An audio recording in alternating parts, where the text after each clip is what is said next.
অন্তলৈ লৈ যাব পাৰিছো। মই অলপ আগতে ক'লো যে 1 লাখ চাকৰিয়ে শেষ নহয়, বছৰি 20-25 হাজাৰ চাকৰি ওলাই থাকিব। কামাণ্ডো বেটেলিয়নত আমি দৌৰি থাকিম ৰাতিপুৱা, কোনো সমস্যা নাই, চাকৰি আমাৰ ওলাই থাকিব। কিন্তু অসমত নমস্কাৰ বন্ধুসকল, মোৰ অন্য এটা ভিডিঅ'লৈ আপোনালোকক স্বাগতম জনাইছোঁ। বন্ধুসকল, আজি আমি আলোচনা কৰিম অসম পুলিচৰ কামাণ্ডো বেটেলিয়নৰ ওপৰত। যিহেতু কামাণ্ডো বেটেলিয়নৰ ওপৰত আমাৰ অসমৰ মাননীয় মুখ্যমন্ত্ৰী ছাৰে এটা ঘোষণা কৰিছে, যিহেতু আপোনালোকক কামাণ্ডো বেটেলিয়নৰ কাৰণে দৌৰি থাকিবলৈ কৈছে। আৰু এতিয়া প্ৰায়ভাগেই কমেণ্টত সুধি থাকে যে এইবাৰ কামাণ্ডো বেটেলিয়নৰ হাইট আৰু চেষ্ট কিমান লাগিব, ইয়াৰ ফিজিকেল প্ৰচেছটো এইবাৰ সলনি হ'ব পাৰে নেকি। আজি আমি এই ভিডিঅ'টোৰ মাধ্যমেৰে এইখিনি কথাই জানিবলৈ চেষ্টা কৰিম। আপোনালোকে ভিডিঅ'টো শেষলৈকে স্কিপ নকৰাকৈ সম্পূৰ্ণকৈ চাই থাকক। আৰু মোৰ চেনেলটোত যদি প্ৰথমবাৰৰ কাৰণে ভিজিট কৰিছে তেতিয়াহ'লে মোৰ চেনেলটো ছাবস্ক্ৰাইব কৰক আৰু কাষত থকা বেল আইকনটো প্ৰেছ কৰক।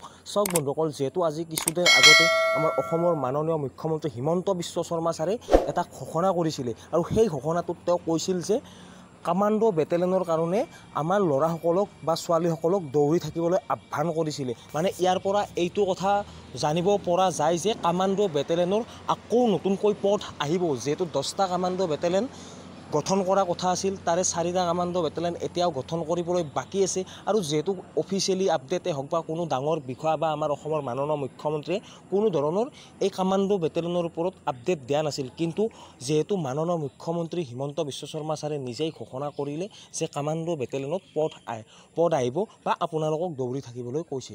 আপোনালোকে এতিয়া কামাণ্ডো বেটেলিয়নৰ কাৰণে দৌৰি থাকক, যিহেতু কামাণ্ডো বেটেলিয়নৰ পদ অতি শীঘ্ৰেই আহি যাব।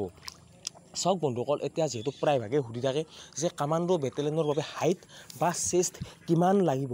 চাওক বন্ধুসকল, আগতে হৈ যোৱা কামাণ্ডো বেটেলিয়নৰ হাইট চেষ্ট কিমান আছিল মই সেইটো আপোনালোকক জনাই দিবলৈ চেষ্টা কৰিম। যিহেতু আমাৰ অসমৰ DGP ছাৰে কৈছে যে এইবাৰ ফিজিকেল প্ৰচেছত কামাণ্ডো বেটেলিয়নে হওক বা যিয়ে হওক ফিজিকেল প্ৰচেছত কোনো ধৰণৰ সাল সলনি নহয়।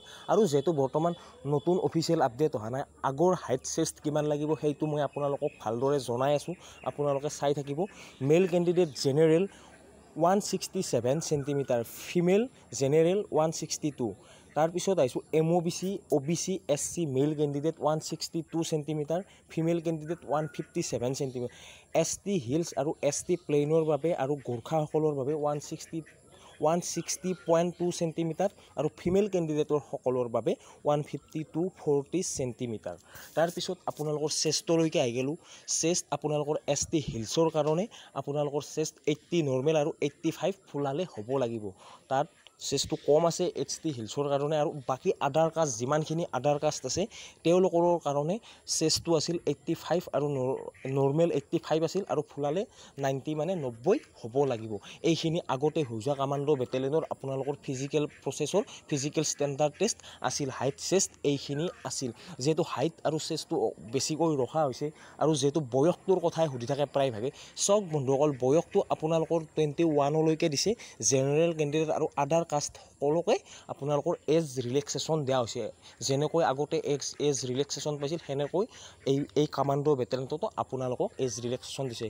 জেনেৰেল কাষ্টৰ বাহিৰে বাকী আদাৰ কাষ্টসমূহক এজ ৰিলেক্সেশ্যন দিয়া হৈছে। কেৱল জেনেৰেল কাষ্টকহে 21 বছৰলৈকে বয়সটো ধাৰ্য কৰা হৈছে। আপোনালোকে গমেই পালে এজটো হাইটটো মই আপোনালোকক জনাই দিলোঁ। যিহেতু অসমৰ মাননীয় মুখ্যমন্ত্ৰী হিমন্ত বিশ্ব শৰ্মা ছাৰে নিজ মুখে উল্লেখ কৰিছে যে কামাণ্ডো বেটেলিয়নৰ কাৰণে দৌৰি থাকিবলৈ কৈছে, আৰু কামাণ্ডো বেটেলিয়ন অতি শীঘ্ৰে আহিব। ইয়াৰ অফিচিয়েল আপডেট অহা নাই যে আপোনালোকৰ কেতিয়া আহিব, কিমান হাজাৰ পদ আহিব। হয়তো যদি কামাণ্ডো বেটেলিয়ন আহিব লাগে, যিহেতু 4টা কামাণ্ডো বেটেলিয়ন গঠন কৰিবলৈ বাকী আছে, মিনিমাম 2000ৰ পৰা 2500 পদ আপোনালোকৰ কামাণ্ডো বেটেলিয়নত আহিব।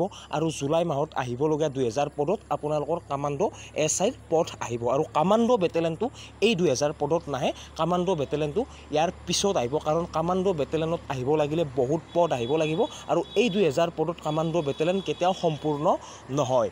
আজি এই ভিডিঅ'টোত এইখিনি আছিল। যদি কিবা জানিবলগীয়া থাকে আপোনালোকে তলত কমেণ্ট কৰি সুধিব পাৰে। আজিলৈ আহিছোঁ। জয় হিন্দ, জয় ভাৰত।